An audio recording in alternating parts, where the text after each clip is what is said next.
Olá, meus amigos e minhas amigas, nós estamos iniciando, hoje é segunda-feira, 17 de fevereiro, iniciando aqui com um pouquinho de atraso, às 20 horas e 30 minutos, no horário novo, o programa Fique por Dentro, com Miguel Manso e os nossos convidados para debater assuntos de interesse do país, do estado, da nossa cidade. Hoje nós estamos aqui recebendo uma visita ilustre, a visita do nosso querido professor Sacomano. O professor Sacomano é formado em Engenharia Civil pela Universidade de São Paulo, não é isso? Doutor, professor titular, já se aposentou na Universidade de São Paulo e é também professor titular da Unip, né? Perfeito. Coordena os cursos de pós-graduação lá na Unip, na área de produção. Profundo entendedor da base industrial que vem sendo construída no país, porque presta consultoria a muitas empresas nessa área e trabalhou muitos anos na FEPASA, não é isso, professor? Sim, 10 anos. 10 anos de FEPASA. Então nós temos hoje no Brasil uma situação, tanto no transporte ferroviário urbano de pessoas, né, nas regiões metropolitanas, trem, metrô, CPTM aqui em São Paulo, rede ferroviária no Brasil, crise em São Paulo, crise no Rio, né? Temos uma situação de baixíssimo investimento, praticamente não temos perspectiva de crescimento, principalmente trem-bala, é uma coisa que se fala muito, mas que não sai do papel, né? A integração do transporte, o transporte ferroviário, o transporte de carga, é fundamental, né, para dar dinamismo, produtividade, melhorar a capacidade, a competitividade do Brasil, né? E o que a gente vê é que o Brasil está andando para trás nesse item que é o transporte ferroviário. Então, o professor Sacomano poderia falar de vários assuntos, mas hoje eu convidei o professor aqui para que a gente possa debater um pouco mais a política de transportes na área ferroviária, né? Seja no transporte de pessoas, seja no transporte de cargas.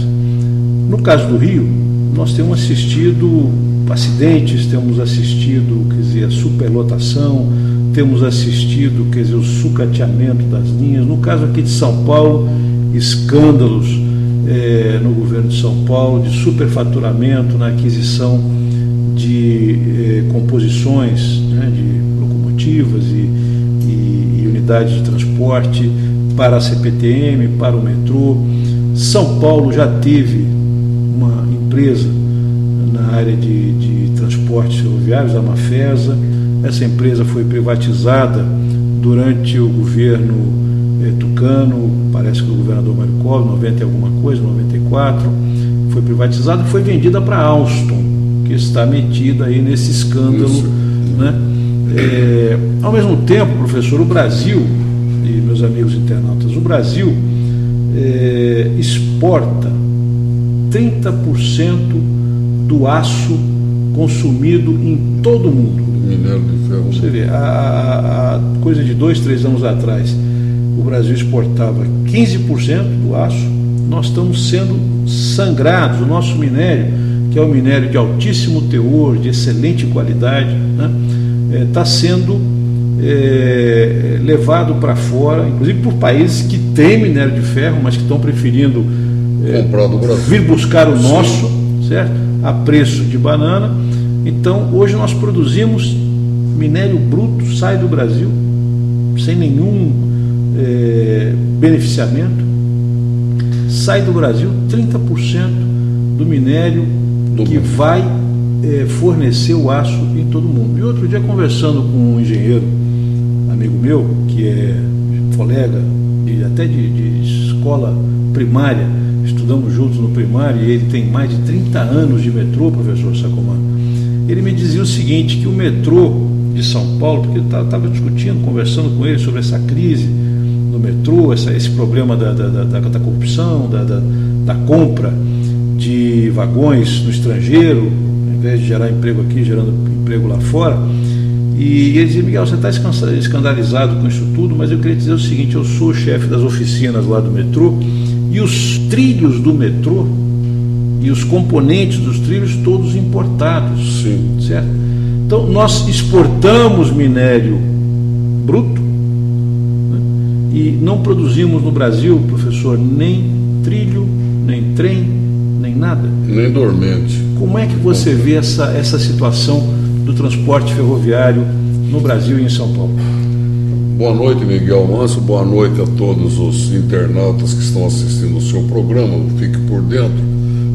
Eu gostaria de dizer o seguinte, Miguel, o cenário de hoje que está configurado no Brasil, nesse início do século XXI, ele tem uma história do ponto de vista de estratégias adotadas ao longo do tempo e que acabaram por depreciar a infraestrutura ferroviária no Brasil, sem que ao longo de 6 décadas nós não tivemos nenhum investimento em expansão da malha ferroviária e nós não tivemos expansão principalmente na tecnologia ferroviária. Então, estou me referindo à época de Juscelino Kubitschek, que fez uma opção rodoviarista para o país, um país continental, quer dizer, contra todos os princípios sadios do transporte de carga, de passageiro. Preferiu-se então o automóvel, o caminhão, por motivos políticos que a gente sabe, por interesse de grandes multinacionais que se instalaram no Brasil a partir da década de 50, e hoje nós temos consolidado aí esse tipo de transporte e a ferrovia ficou relegada a um segundo plano e lentamente ela foi se decompondo com o passar do tempo. Alguns nichos tiveram uma tecnologia mais avançada, tipo o metrô de São Paulo, que também acaba por entrar em esgotamento praticamente hoje. A gente pode conversar sobre esse respeito. Então, o que ocorre com essas décadas passadas? Nós tivemos, eu, por exemplo, militava na Companhia Paulista de Estrada de Ferro. Foi uma companhia que se instalou no Brasil a partir do modelo inglês, com bitola de 1,60 m, que não é a bitola padrão do mundo. A bitola padrão é 435 milímetros, a bitola não é padrão, e a gente, por esse motivo, é dependente de quem fabrica material rodante com bitola de 1,60 m e assim por diante. Aí vai ponte, viaduto, tudo baseado em 1,60 m, como é o metrô de São Paulo também, né? Então veja bem, Miguel, o cenário hoje não é nada animador do ponto de vista do ponto de vista de eficiência e eficácia. O Brasil não tem engenharia para fazer. O Brasil não tem engenharia de transporte de uma maneira geral, embora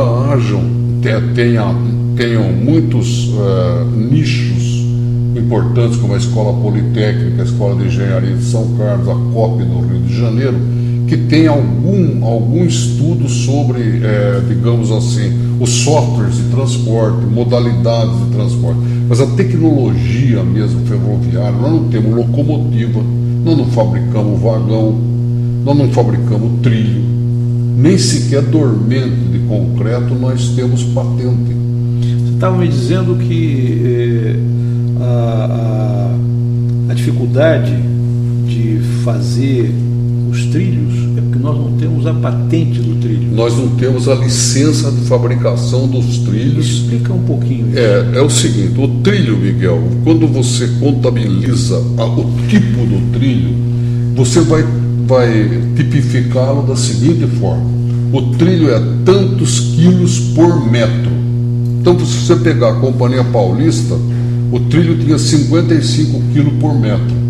Então, para você fazer com que 55 quilos caiba em 1 metro, você tem que ter um tamanho do boleto, um tamanho da alma e um tamanho da plataforma que apoia o trilho, né? Naquele perfil que todos nós conhecemos. Ora, um trilho de 55 quilos por metro, ele está registrado no nome de um país, ou de alguns países. De uma empresa, né? De uma empresa, provavelmente de uma empresa e tal. Então você não consegue fazer um trilho de 58 quilos por metro, 50 quilos por metro, porque você vai cair sempre em bitolas que já estão consagradas como produção internacional. Na ferrovia dos Carajás, o trilho pesa 60 quilos por metro. Também é uma. Quem é a ferrovia? A ferrovia dos Carajás, ela tem tecnologia japonesa. É essa que leva a nossa Serra dos Carajás pelo porto de Itaqui, lá no Maranhão, que Isso mesmo. Assustado. Eu entrevistei na semana retrasada aqui o candidato a governador lá, irmão do ex-governador Jackson Lago, José Luiz Lago. E ele me dizia isso, quer dizer, que o porto de Itaqui leva para fora essas montanhas, uma serra toda de Carajás, indo lá para a China e para outros países, Japão e outros países, e depois nós importamos a chapa de aço, certo? Inclusive a nossa siderurgia hoje já não produz o volume, quer dizer, 30% do aço consumido no mundo é o que nosso minério fornece para o mundo todo. Quem está produzindo esse aço? Para você ter uma ideia da dimensão do aço no mundo, o Brasil, com todo o minério que possui, fabrica por ano 37 milhões de toneladas de aço. A China produz 600 milhões de toneladas. Portanto, a China também está exportando em forma de máquina, equipamento, superestrutura, ela está exportando o minério brasileiro, mas de uma forma de produto acabado, com valor agregado alto. A China exporta? A China produz 600 milhões de toneladas de aço por ano. Quase 20 vezes mais que o Brasil. Mais do que o Brasil, exatamente. Aí você vai imaginar que ela também, manufaturados de aço, ela vai exportar a um preço alto.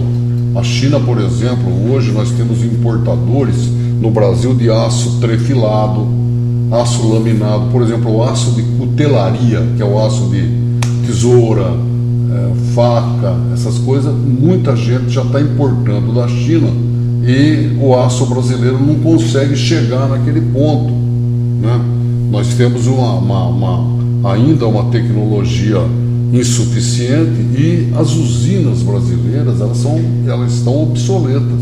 Você está me dizendo que nós não temos engenharia no sentido que não houve, porque houve uma opção, historicamente, né? Houve uma opção para o transporte rodoviário, que hoje inclusive é problema nas nossas cidades, problema nas nossas estradas, porque as cidades não andam mais. Sim. E já não estamos falando nem das capitais, né?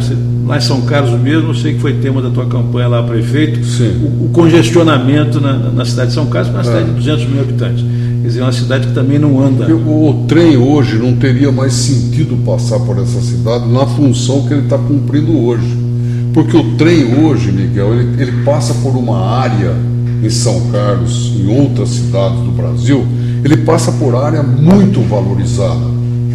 E ele está transportando o quê? Soja ou combustível e fica naquele corredor que já foi um trem de passageiro, que as cidades eram menores, então você poderia conviver com o trem.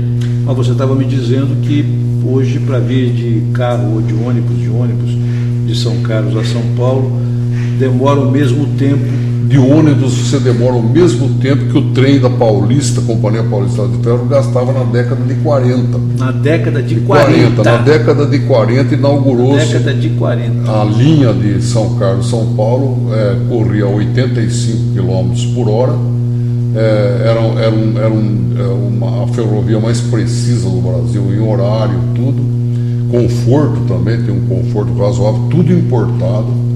E nós tínhamos então essa contradição. Hoje eu venho de São Carlos de ônibus, muitas vezes eu chego próximo das 4 horas para chegar no terminal do Tietê.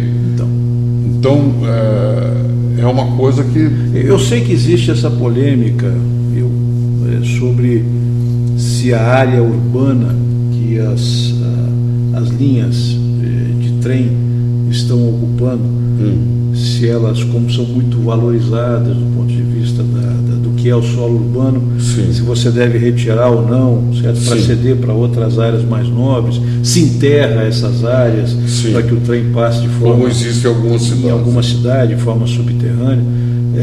Isso também sem dúvida, um tema interessante para o nosso debate. Mas eu queria focar no seguinte.